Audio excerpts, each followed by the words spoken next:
Bismillahirrahmanirrahim. Assalamualaikum warahmatullahi wabarakatuh.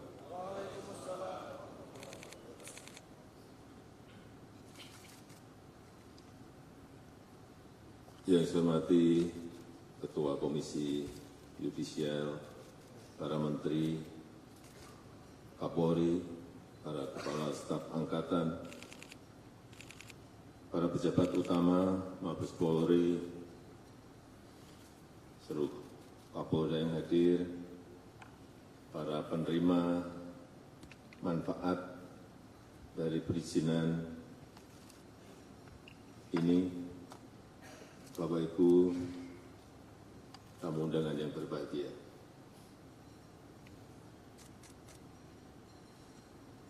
Kita tahu di Travel and Tourism Development Index, Indonesia naik peringkat dari peringkat 32 menjadi ke 22.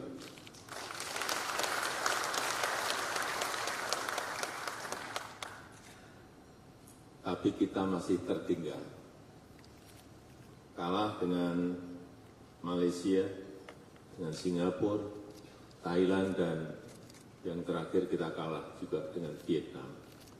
Meskipun naik, tapi kita hanya di urutan kelima ASEAN.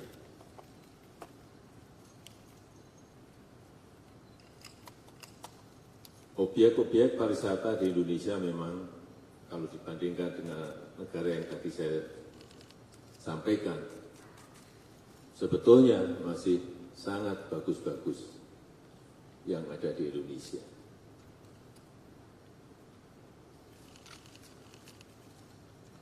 Sehingga yang paling baik adalah mendatangkan wisata mancanegara dalam jumlah yang besar. Dengan cara apa? Dengan cara menyelenggarakan event-event internasional. Baik itu yang namanya konser musik, baik itu summit, meeting, dan juga event-event olahraga. Kita tahu yang baru saja diselenggarakan Taylor Swift di Singapura di bulan Maret yang lalu, diselenggarakan 6 hari di Singapura. Dan Singapura adalah satu-satunya negara ASEAN yang menyelenggarakan itu.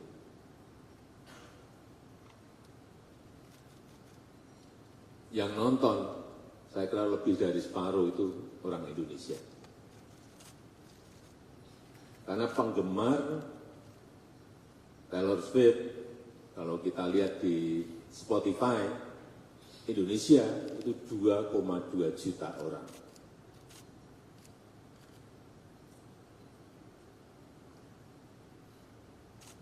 Diselenggarakan selama 3 jam setiap harinya, dan dihadiri totalnya 360.000 orang berbondong-bondong ke Singapura. Sekali lagi, saya pastikan separuh dari yang nonton itu orang Indonesia. Mungkin banyak yang ada di sini yang nonton ke sana. Apa yang terjadi kalau kita berbondong-bondong nontonnya di Singapura? Itu ada yang namanya capital outflow. Aliran uang dari Indonesia menuju ke Singapura. Kita kehilangan.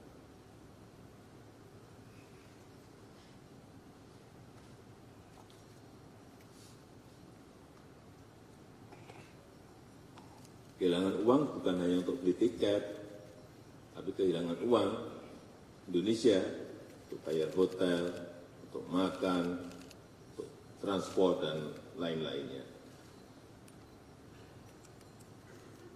Kenapa sih selalu yang menyelenggarakan dari Singapura? Ya karena kecepatan melayani dalam mendatangkan artis-artis tadi.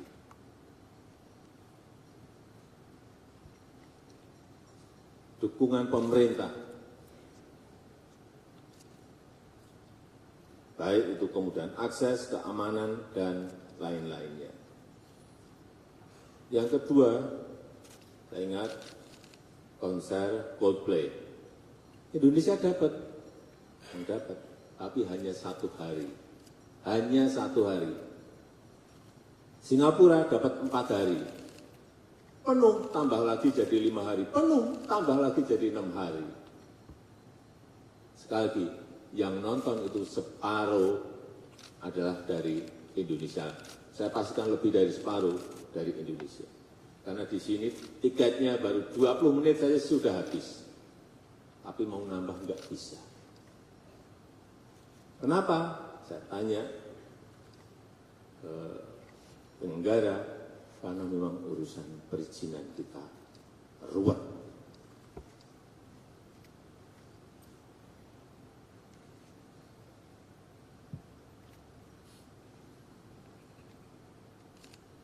Padahal yang saya dengar,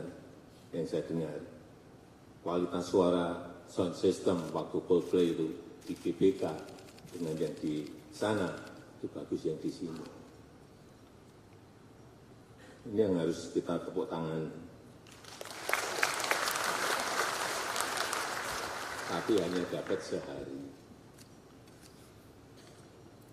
Inilah yang harus kita selesaikan. Yang ketiga, Piala Dunia tahun 22 di Qatar. Itu bisa membangkitkan pertumbuhan ekonomi di Qatar dari yang tahun sebelumnya hanya 1,5% melompat menjadi 4,3% pada saat penyelenggaraan. Dan Qatar berani mengeluarkan uang untuk event itu 220 billion US dollar. Itu kalau dirupiahkan 3.600 triliun di atas APBN kita setahun. Kenapa dia berani mengeluarkan itu, uang sebanyak itu? Ya karena pasti returnnya lebih besar dari ini, keuntungannya pasti lebih besar dari ini.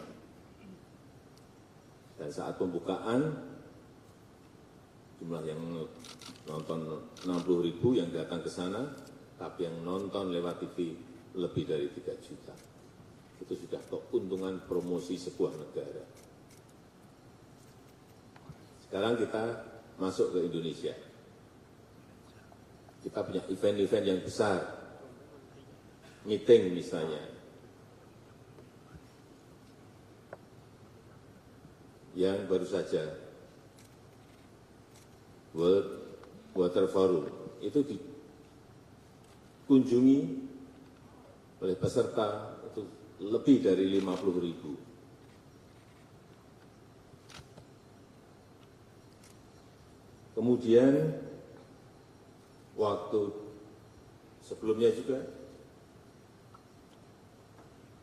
World Bank and IMF annual meeting untuk yang datang ke Indonesia kurang lebih 30.000 peserta. G20 yang datang 21.000.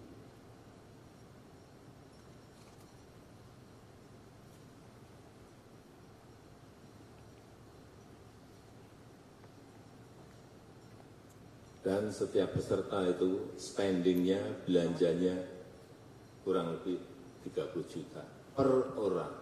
Tinggal kalikan saja. Total menjadi berapa ratus miliar atau berapa triliun. Inilah event meeting. Sehingga sekarang ini banyak orang rebutan mengadakan event-event dunia.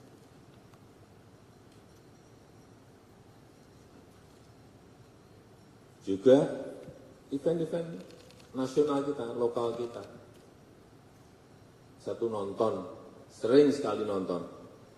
Slang pernah, bukan pernah, nggak tahu berapa kali. Dewa pernah, Ariel Noah pernah, Gigi pernah. Yang saya bisa bayangkan, ngurus izinnya ruwet saja masih mau menyelenggarakan kok, penyelenggara event. Apalagi kalau sekarang dipercepat. Gitu. Saya berikan contoh aja MotoGP di Mandalika. Saya cek ke panitia. Ini efeknya luar biasa. Dampak ekonominya 4,3 triliun. Bisa menyerap, melibatkan tenaga kerja itu 8.000. UMKM yang terlibat kurang lebih 1.000.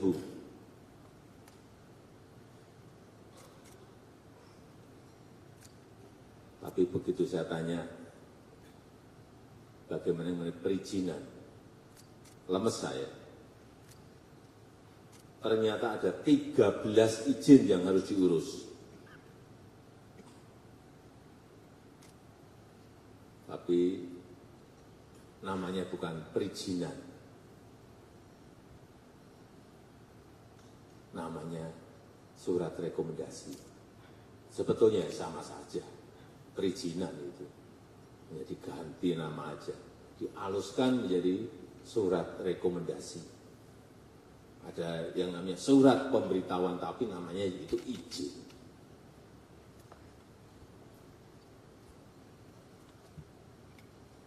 Dimulai dari surat persetujuan desa, surat rekomendasi dari IMI NTB, surat rekomendasi dari IMI Pusat, surat rekomendasi dari Polsek, surat rekomendasi dari Polres ke atas lagi, surat rekomendasi dari Polda NTB, dan surat rekomendasi dari Mabes Polri.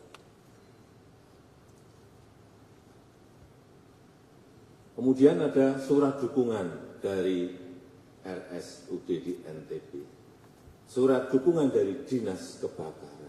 Harus punya ini, kalau enggak izin-izin tadi enggak keluar. Surat pemberitahuan ke Bea Cukai karena mendatangkan barang-barang dari luar. Surat pemberitahuan ke KEK NTB, surat pemberitahuan ke INSW, ini urusan Bea Cukai. Kalau saya jadi penyelenggara event itu, lemes dulu sebelum bertanding eventnya. Mungkin masih ada tambahan lagi ini, izin yang sudah saya sebut lagi mungkin ada tambahan lagi. Atau mungkin duit saya sudah habis dulu sebelum eventnya terjadi.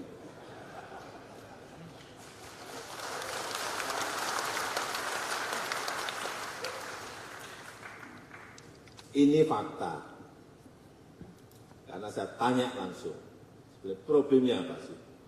Ini sama dengan konser musik, dengan event-event olahraga lainnya, nggak akan mungkin jauh dari yang tadi saya sebutkan tadi. Betapa sangat beratnya menjadi penyelenggara event di Indonesia. Padahal event di Indonesia itu setiap tahun, sekarang sebelum pandemi itu ada 4.000 event kurang lebih. Sekarang 3.700 event. Jadi sekali lagi, ini sudah saya kejar-kejar lama. Saya sangat mengapresiasi, sangat menghargai. Sekarang sudah ada OSS untuk penyelenggaraan event. Tapi juga akan saya ikuti terus, akan saya cek terus. Karena yang terjadi dulu pernah di sebuah kementerian sudah dibuat OSS. Tapi karena nggak pernah dicek, nggak pernah dikontrol, sistemnya dimatikan. Artinya apa? Manual lagi. Artinya ketemu lagi. Dan akhirnya ditangkap oleh KPK. Ya, saat itu langsung ditangkap oleh KPK. Saya datang, karena saya datang ke sana.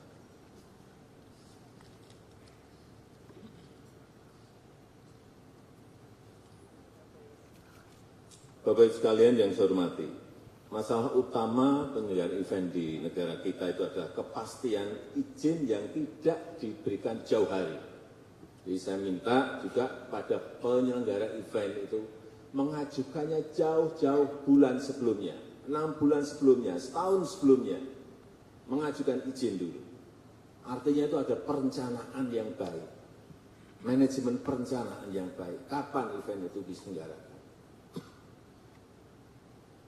Pemerintah, jajaran pemerintah juga tadi sampaikan oleh Pak Kapolri,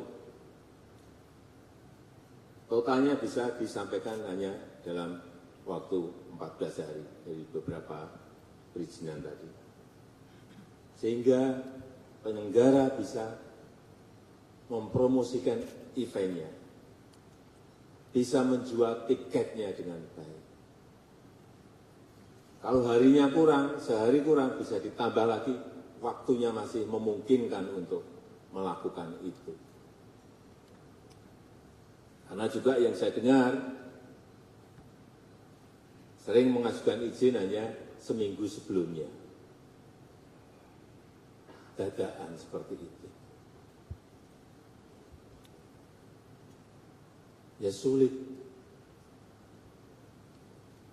Kalau sudah didadak seperti itu. Jadi kita semuanya memang harus bekerja dengan perencanaan yang baik. Jadi kalau di internasional, artis pun kan juga jadwalnya padat, jadi memiliki planning yang jauh-jauh hari. Di kita juga sama, artis juga jadwalnya padat, harusnya penyelenggaraannya juga meminta izinnya juga harus jauh-jauh bulan sebelumnya, tidak dadakan.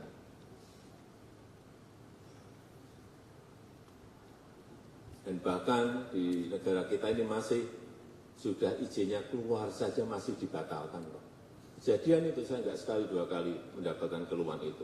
Sudah keluar izin saja bisa dibatalkan. Saya nggak tahu karena apa. Alasan karena keamanan. Ya keamanan itu sebenarnya tugasnya aparat kepolisian untuk menyelesaikan agar menjadi dari yang tidak aman menjadi aman.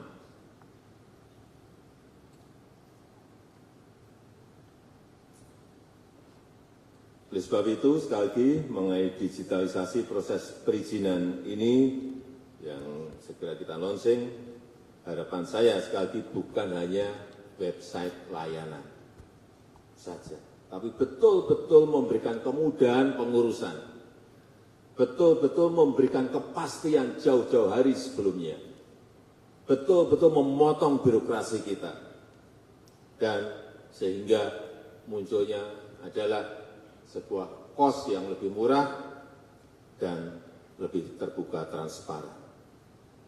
Saya rasa itu yang ingin saya sampaikan, dan dengan mengucap Bismillahirrahmanirrahim pada pagi hari ini secara resmi saya luncurkan digitalisasi layanan perizinan penyelenggaraan event di Indonesia. Terima kasih. Kami mengundang PR besar juga.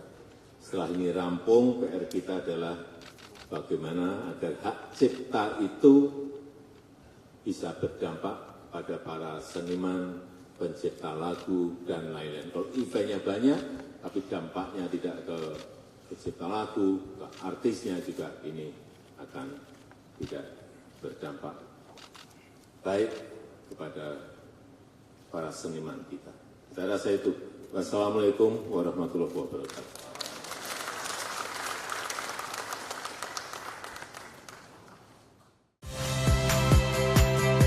Saya Magister Tarigan. Saksikan program-program Kompas TV melalui siaran digital, pay TV, dan media streaming lainnya. Kompas TV, independen, terpercaya.